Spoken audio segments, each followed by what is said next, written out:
Today is the spring equinox. Around the world, day and night are at equal length.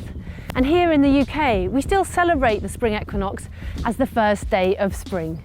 All around me here, I can see that in action. There are catkins on the trees and the buds are bursting forth. Spring flowers are pushing their way through, and the whole of nature really is coming back to life after a long winter. And it used to be celebrated, the spring equinox, as a festival of balance, given that day and night are at equal length.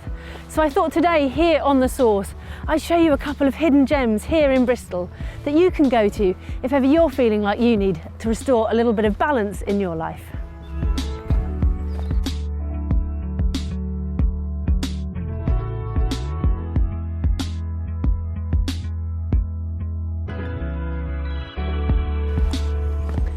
So the first place we're visiting today is St Anne's Well, nestled down here in the valley of the Brislington Brook in St Anne's Woods. Now it's really quite overlooked and quite hard to find, and is a really lovely, quite unassuming well. Now it dates back to the 10th century. That's when the first records have appeared of it being used as a pilgrimage site, and there used to be a chapel here. But as somewhere to come and get away from it all in a really industrialised and residential area, it's quite a gem.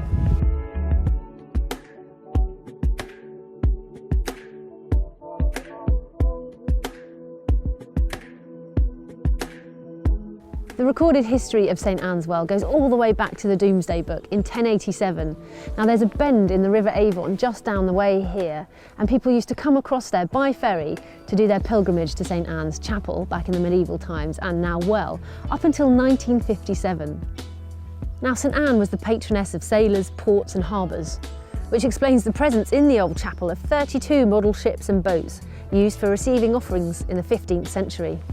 The chapel, of course, is no longer standing today, but it was built in the 1300s and destroyed a couple of hundred years later during the dissolution of the monasteries under the rule of Henry VIII. Nowadays the well, as you can see, is not in great shape, which I think is a shame given its special place in Bristol's history. The Friends of Brislington Brook are on Facebook and on the internet if you want to look them up and find out what projects are underway to restore this well back to its health. And in the meantime, it's a wonderful place if you're looking for some solace in the middle of our busy city to come and spend your days. Down here at St Anne's Well, the sound of reggae music and recycling trucks from the road just here mingles in with the sound of birdsong and trickling water through the brooks. And whilst the waters here may not hold the healing powers that they were once reputed to have, it still holds a very special place in my heart. I think for purer waters we might have to head up a little bit higher and head over now to Hartcliffe. You weren't expecting that, were you? Now from Brislington over to Hartcliffe, where we're going to go on an adventure to find the Malago Spring. Now if you type in Malago Spring into your internet browser or phone, it'll come up with a local journeys website, which not only telling you a bit about the spring, but also will give you an address which you can plug into your sat-nav. So we're going to climb up this slope behind me here to find the Malago Spring. And already there's a fantastic view from here. I can see the Wills Memorial Building, St Michael's Hospital, and it's warmed up. It's the first day of spring, so I've had to take my coat off. Right, I better help cameraman Tom with the kit. Walk for 10 minutes up Dundry Hill and you'll come to this, the Malago Spring. Now this is the source of the Malago, which is a tributary of the River Avon. It goes from here and winds its way down through South Bristol and comes out 5 miles later into the Avon, just next to Asda in Bedminster.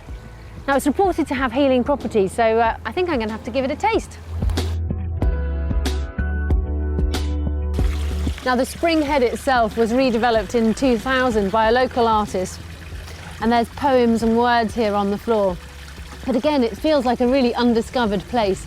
Just over there you've got the city, and as soon as you cross over the spring you're into the rolling countryside.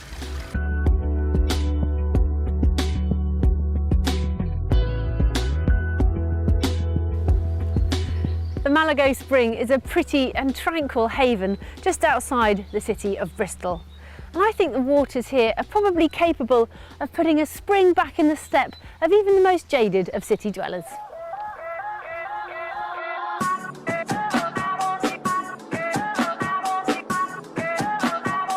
So there are 2 Bristol springs, but for the next one we're going to leave this fair city behind and head off into the Mendips.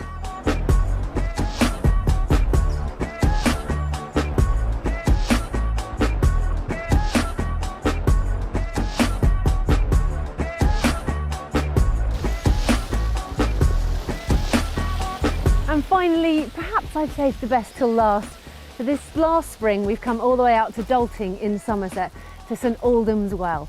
Now, legend has it that St Aldham used to come down here, down the hill in the morning, and bathe at dawn in the freezing cold bath just behind us here, and sing out his prayers.